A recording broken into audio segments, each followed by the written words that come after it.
Assalamualaikum warahmatullahi wabarakatuh. Selamat siang.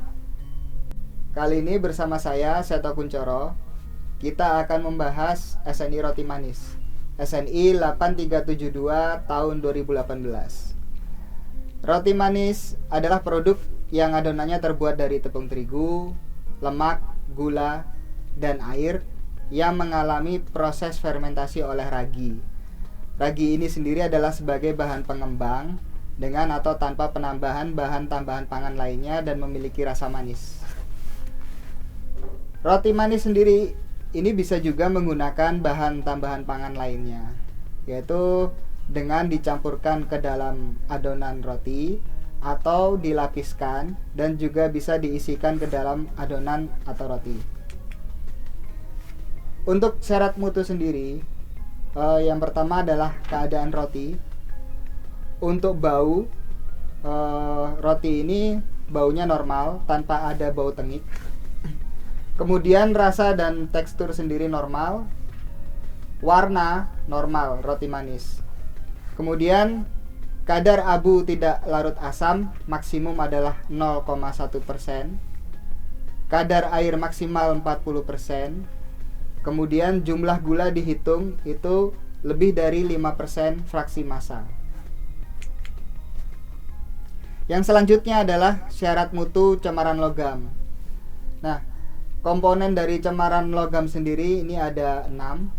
Yang pertama itu adalah timbal, maksimum 0,50 dengan satuan miligram per kilogram. Kemudian ada kadmium, maksimum 0,2. Timah, maksimum 40.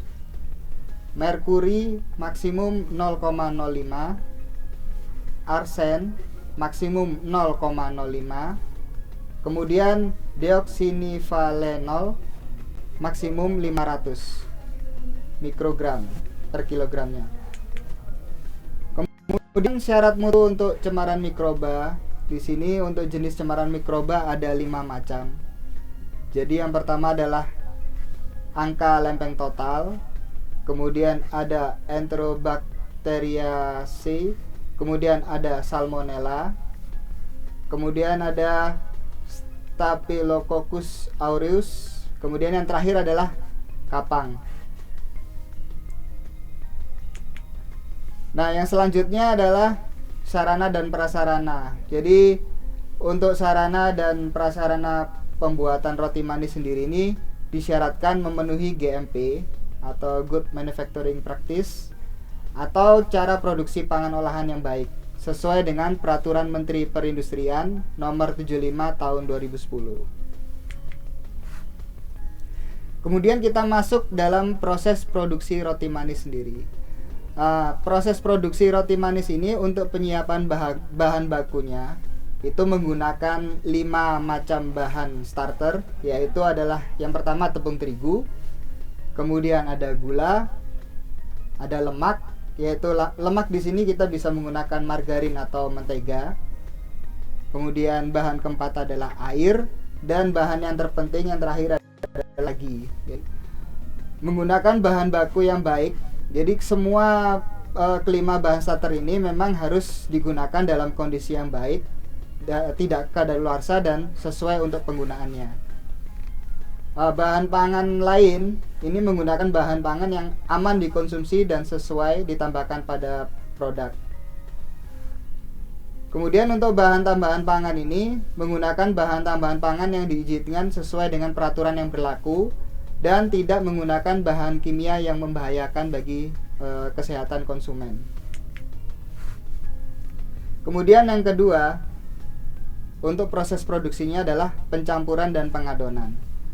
Jadi pencampuran dan pengadonan bahan baku, bahan makanan lain, dan bahan tambahan pangan dilakukan dengan metode tertentu yang dikendalikan untuk mendapatkan adonan roti yang homogen sesuai dengan formulasi yang ditetapkan.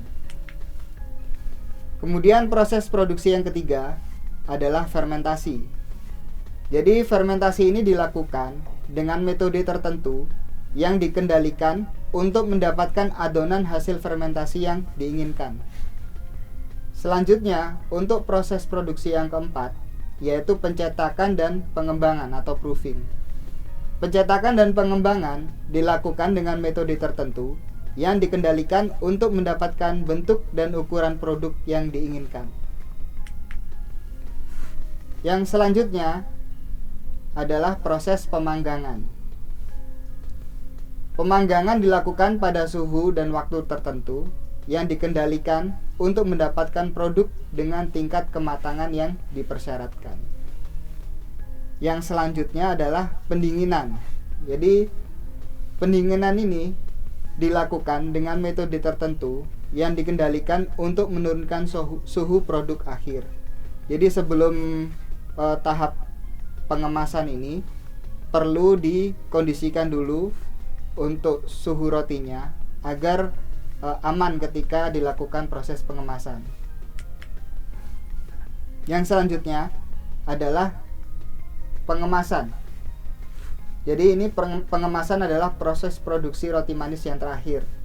Jadi penggunaan kemasan merupakan salah satu titik kritis yang perlu dikendalikan.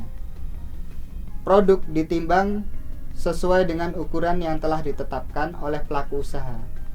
Kemudian diberikan label pada kemasan, serta perekatan kemasan dengan menggunakan sealer dan pemberian tanggal kadaluarsa. Produk dikemas dalam wadah tertutup, rapat, tidak dipengaruhi atau mempengaruhi isi, aman selama penyimpanan dan pengangkutan. Jadi menggunakan kemasan produk yang bersih, tertutup rapat, dan dapat menjaga produk selama proses penyimpanan dan pengangkutan. Baik, demikian tentang roti manis. Terima kasih. Assalamualaikum warahmatullahi wabarakatuh.